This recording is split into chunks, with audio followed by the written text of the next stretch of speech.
Баршаңызға сәлем. Бүгін сіздермен мінсіз жұмсақ әрі алтын түсті мини лепешке дайындаймыз. Рецепті қарапайым, ал нәтижесі керемет болып шығады. Отбасыңызға ұнайтыны сөзсіз.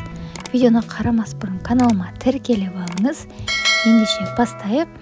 Ең алдымен жылы сүтіміздің үстіне жылы суымызды құйып, оның үстіне 2 ас қасық қантымызды, 1 шай қасық тұзымызды және дрожжымызды салып, үстіне ерітілген сары майды қосып, осылай жақсылап араластырып алатын боламыз. Енді електен өткізілген ұнымызды осылай 2-3 бөлікке бөле отырып, қолға жабыспайтын жұмсақ қамыр илеп аламыз.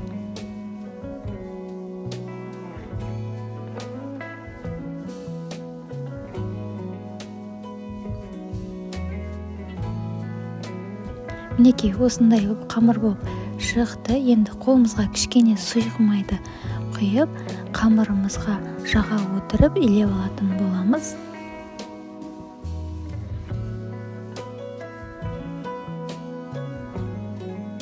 Енді қамырымыздың бетін жауып, жылы жерге 1-2 сағатқа қойып қоямыз. Жарты сағат өткеннен қайтарып илеуді ұмытпаңыздар. Мінекей біздің дайын болған қамырымыз керемет болып көтерілді. Қолға жабыспайтындай етіп әдем болып шықты. Осылай енді таразының көмегімен 140-150-ге жетпейтіндей етіп барлығын бөліктерге бөліп алатын боламыз.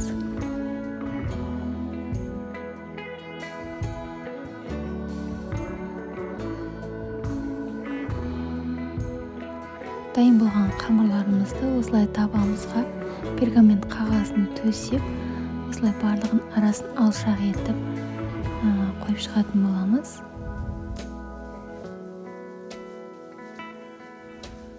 Енді қамырымыздың бетін осылай пищевой пленкамен 20 минутқа жауып қалдырамыз.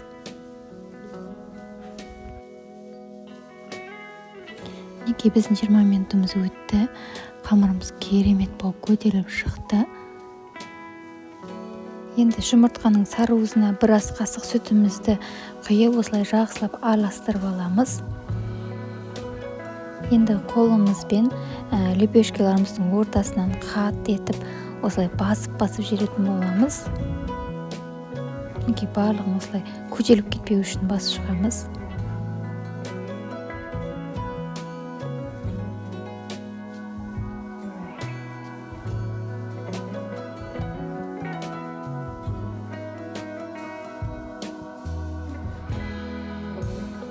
Енді шанышқының көмегімен осылай ортасын тесіп аламыз. Дайын болған лепешкаларымыздың үстіне осылай жаңағы жұмыртқаның сарыуызын жағып шығамыз.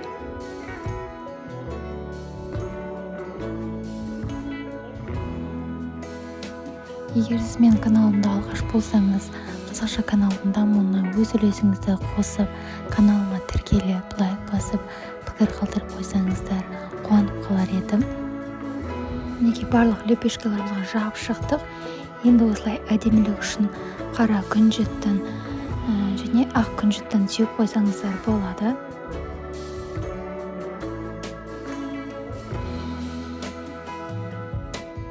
Мінекей біздің лепешкаларымыз дайын. Енді қызып тұрған пеште 200 градуста 25 минутта пісіріп аламыз. Мінекей біздің мини лепешкелеріміз дайын болды. Жұмсақ, дәмді және өте тез пісіп шығады. Сіздер де жасап көріңіздер. Егер жасаған болсаңыздар, пікірге өз ойларыңызды жаза кетіңіздер. Және лайк басып, каналыма тіркелуді ұмытпаңыздар. Ас болсын.